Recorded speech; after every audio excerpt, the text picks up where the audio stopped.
Hey everybody out there in YouTube wasteland, it's your good old pal Jess, and we are HYOH-WU! Hike your own hike with us. And if you're new here, go ahead and subscribe and tap that notification bell because it's gonna be a busy 2026.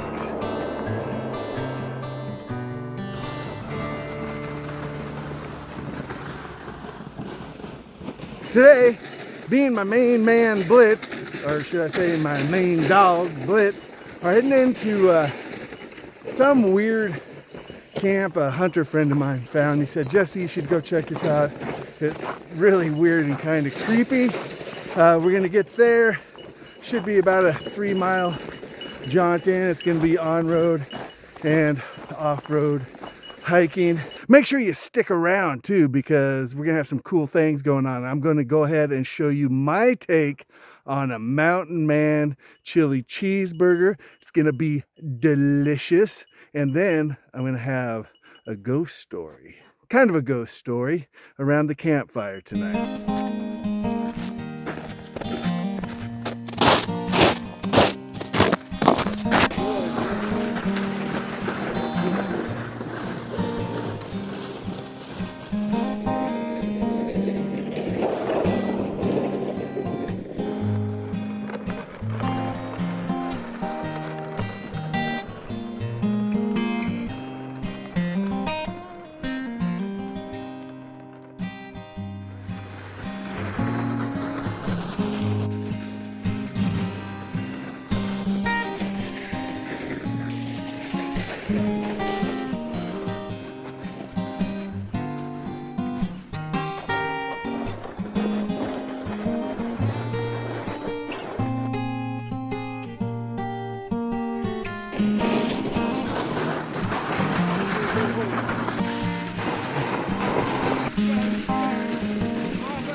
I got it. Come on. Jump on.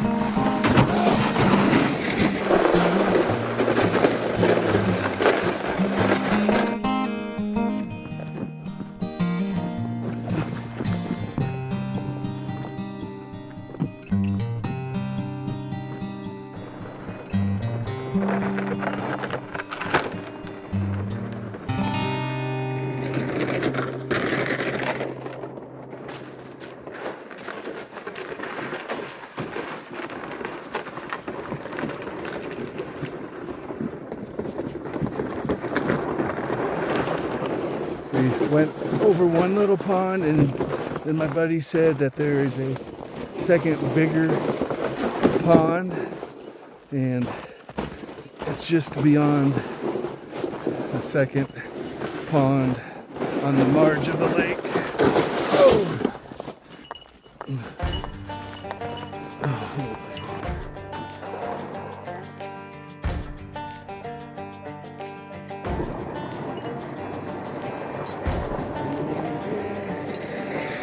A little more than a pond. I would say that this is kind of a small lake.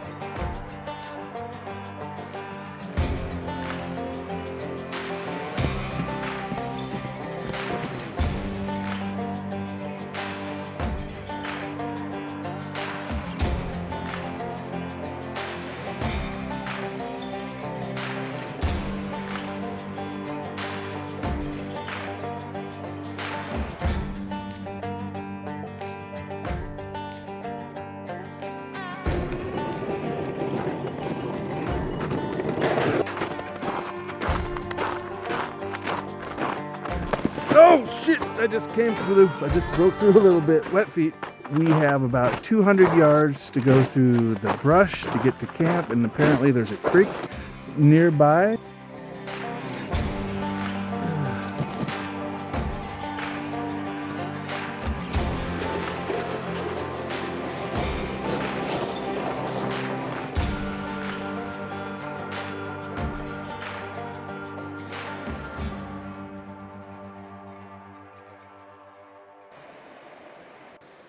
tin cans. I think we found a place.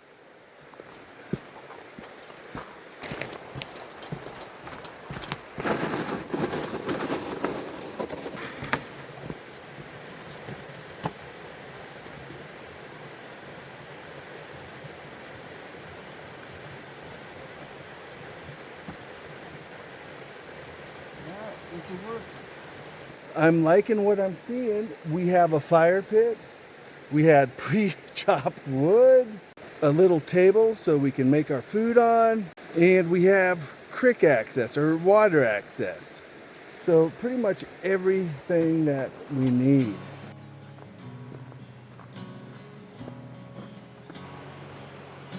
Well, I'm gonna guess maybe this is why my intel told me it was a little bit creepy.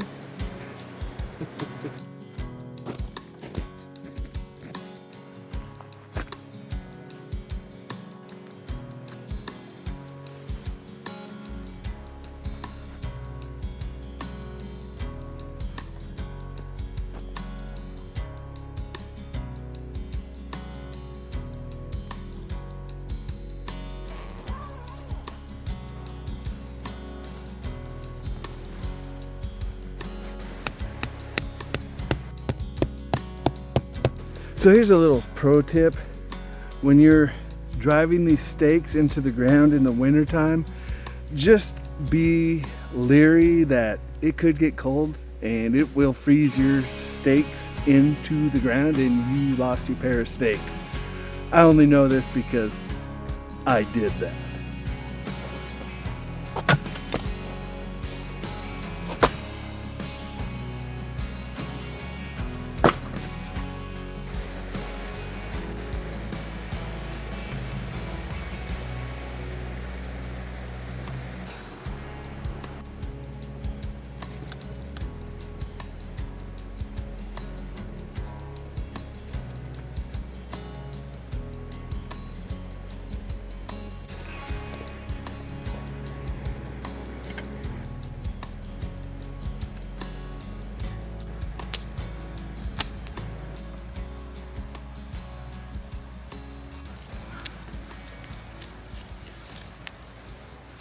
All right, we have a nice cozy little fire going. It's time to get dinner started. On the menu tonight is Mountain Man Chili Cheeseburger and fries.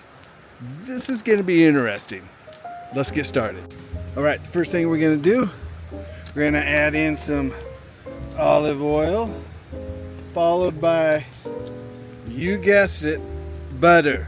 And I think you know why. Butter makes everything better. Onion.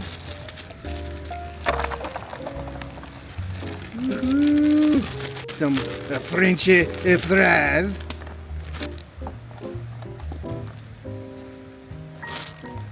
Okay, a little bit of cheese. Okay, beautiful. Our first cup of chili.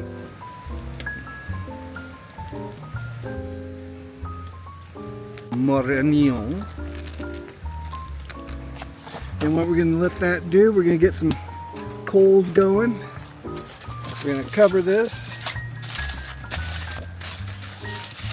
And we're going to put a couple holes in there.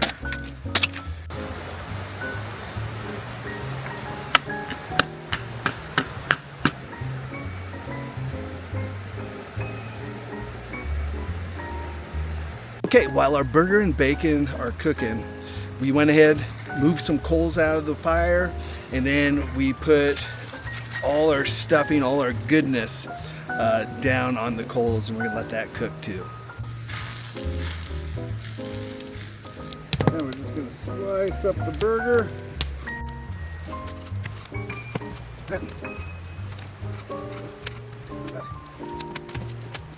Bring this back over. And now we'll lay the hamburger right in there. Just like that.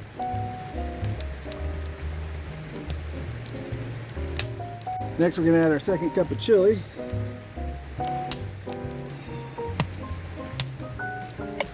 More cheese.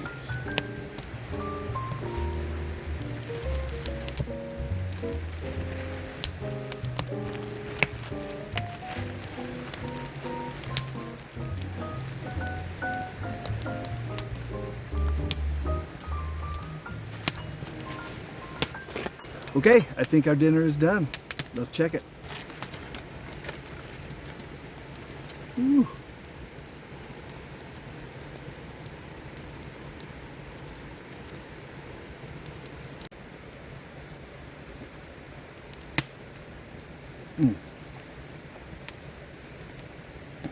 Ultimate gut bomb.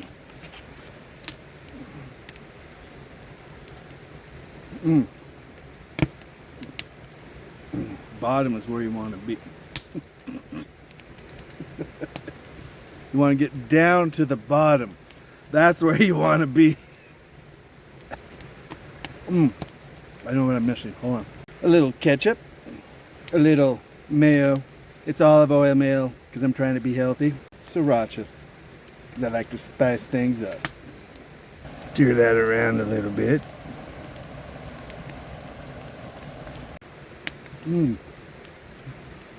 Ketchup mayo. And a little sriracha for spice. I like spicy ketchup. It's just like having a burger and fries, man. So delicious. So many calories. This is gonna be a gut bomb. I'm gonna be gassy after I'm done. Good thing I don't sleep with anybody. Well, Blitz sleeps below me. Sorry, bud. All right, time to enjoy my dinner. This is so good.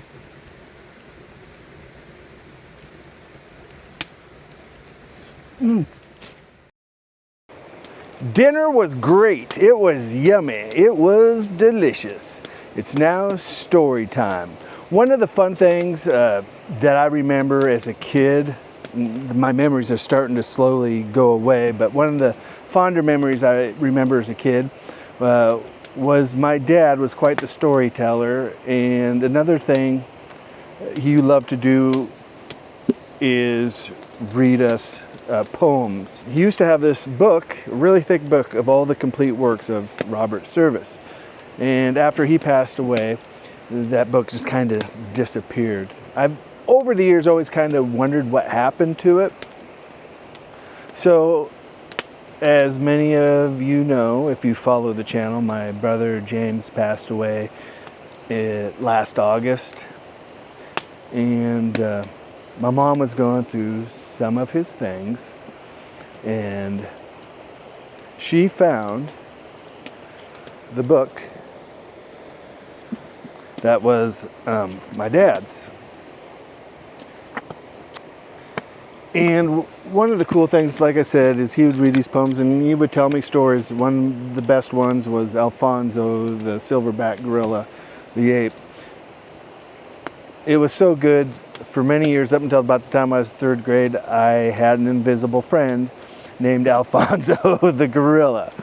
But back to Robert Service. One of my favorite poems, and Robert Service's probably most popular poem, is The Cremation of Sam McGee. So I would like to read to you The Cremation of Sam McGee. I think it would be great. It's the middle of winter here in Montana. We're by a campfire. There are strange things done in the midnight sun by the men who moil for gold. The Arctic trails have their secret tales that make your blood run cold.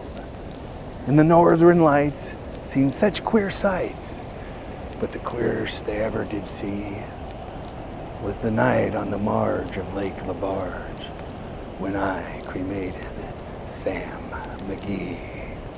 Now, Sam McGee was from Tennessee, where the cotton blooms and blows. Why he left his home in South to roam round a pole, God only knows. He was always cold, but the land of gold seemed to hold him like a spell, though he'd often say in his homely way that he'd sooner live in hell. On a Christmas day, we're mushing our way o'er the Dawson Trail. Talk of your cold through the parka's fold is stabbed like a driven nail. If our eyes we'd close, then the lashes froze, till sometimes we couldn't see. It wasn't much fun, but the only one to whimper was Sam McGee. And that very night, as we lay packed tight in our robes beneath the snow, and the dogs were fed and the stars overhead were dancing heel to toe. He turned to me, and Cap, says he, I'll cash in this trip, I guess. And if I do, I'm asking you that you won't refuse my last request. Well, he seemed so low that I couldn't say no. Then he says with sort of a moan, it's the cursed cold. It's got right hold till I'm chilled clean through to the bone. Yet it ain't being dead, it's my awful dread of the icy grave that pains. So I want you to swear that foul or fair, you'll cremate my last remains. A pal's last need is a thing to heed, so I swore I would not fail. And we started on at the streak of dawn, but God, he looked ghastly pale. He crouched on the sleigh and he raved all day of his home in Tennessee. And before nightfall, a corpse was all that was left of Sam McGee. There wasn't a breath in that land of death, and I hurried horror-driven with a corpse half hid that I couldn't get rid because of a promise I had given. It was lashed to the sleigh, and it seemed to say, you may tax your bronze and brains, but you promise true, and it's up to you to cremate those last remains. Now a promise made is a debt unpaid, and the trail has its own stern code. In the days to come, through my lips were dumb, and my heart how I cursed that load. In the long, long night, by the lone firelight, while the huskies round in a ring howled out their woes to the homeless snows. Oh God, how I loathed that thing. And every day that quiet clay seemed too heavier and heavier and grow. And on I went, through the dogs were spent, and the grub was getting low. The trails were bad, and I felt half mad, but I swore I would not give in. And I'd often sing to that hateful thing, and it hearkened with a grin. Till I came to the marge on Lake LaBarge, and a derelict there lay. It was jammed in the ice, but I saw in a trice it was called the Alice May. And I looked at it, and I thought a bit, and I looked at my frozen chum. Then, here, said I with a sudden cry, is my crematorium. Some planks I tore from the cabin floor, and I lit the boiler fire. Some coal I found I was lying around, and I heaped the fuel higher. The flames just soared, and the furnace roared, such a blaze you seldom see. And I burrowed a hole in the glowing coal, and I stuffed in Sam McGee. Then I made a hike, for I did not like to hear him sizzle so. And the heavens scowled, and the huskies howled, and the wind began to blow. It was icy cold, but the hot sweat rolled down my cheeks, and I don't know why. And the greasy smoke in an inky cloak went streaking down the sky. I don't know how long in the snow I wrestled with grisly fear, but the stars came out and they danced ere again, and I ventured near. I was sick with dread, but I bravely said, I'll just take a peep inside. I guess he's cooked and it's time I looked. Then the door I opened wide. And there sat Sam, looking cool and calm in the heart of the furnace roar. And he wore a smile, you could see a mile. And he said, please close the door. It's fine in here, but I greatly fear you'll let in the cold and the storm. Since I left Plumtree down in Tennessee, it's the first time I've been warm. There are strange things done in the midnight sun by the men who moil for gold, and the Arctic trails have their secret tales that would make your blood run cold. And the northern lights have seen such queer sights, but the queerest they e'er did see was the night on the marge of Lake LaBarge when I cremated Sam McGee. Such a lovely story. And you know, you can understand why that's Robert Service's most popular poem right there. You know, the beginning, the intro, and the outro of that. I always, for some reason, think of Jim Morrison singing that. What would it be like? There are strange things done in the midnight sun by the men who moil for gold, yeah.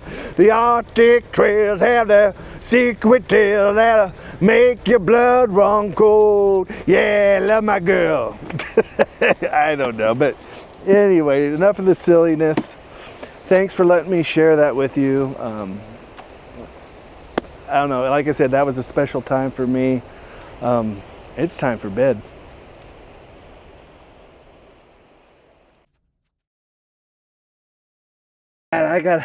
I got to try something before I leave this lake.